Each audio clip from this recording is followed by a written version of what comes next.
Hey guys, so today you and I are going to talk about Haskell. So let's get into it.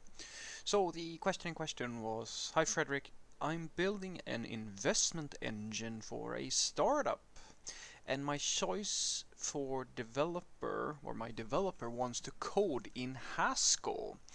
Is this the right choice? Do enough people know Haskell so if he leaves I can continue without interruption? Mm, that is a tricky question.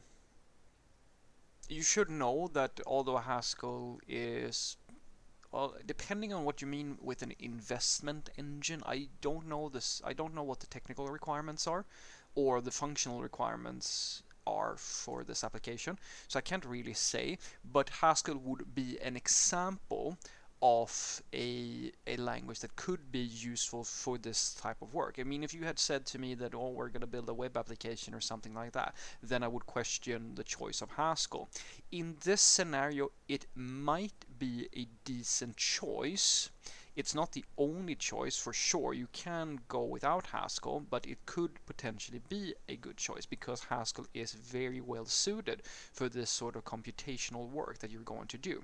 Now, whether or not this is the right choice is hard to say because I mean, if your developer is like, you have to talk to this person and try to figure out what is the motivation behind this. Because if, as I said, if the motivation is that this person really believes that, well, the problem domain that you're dealing with is well suited for the Haskell language, well, then this person has thought about it.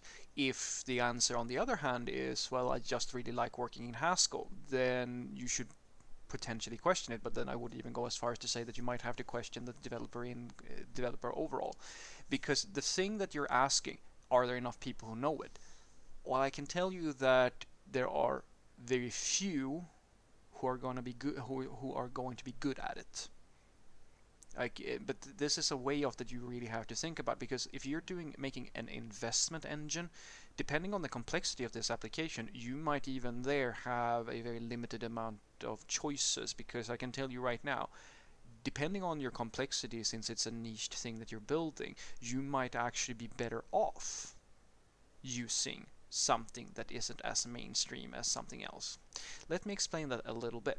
So your problem is in essence, which is, this is always, I think, a very interesting way of, you see, when you're dealing with a startup, when you're a small company or something like that, you don't really have the luxury of having endless amounts of cash that you can throw at developers to motivate them to go into your company. You can't give them that incentive. But what you can do is to create a good work culture or something like that, the more soft areas, if that makes sense. But another thing that is very interesting is that you can pick interesting tech, interesting tools.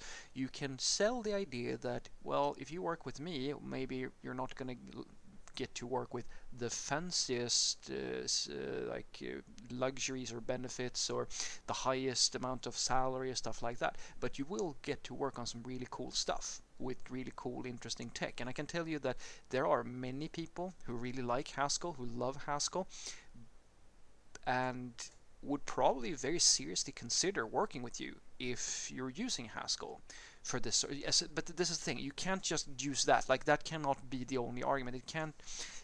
That perspective is a little bit dangerous as well, because as I said, you also run the risk, because nobody like you don't have access to as big of a developer pool. So if you were to go with this choice, you potentially face a situation where you have to be much more selective and maybe take longer to hire new developers. And in some cases, you might actually have to train people to be able to work with you on the project because you picked Haskell. I mean, let's take an example now.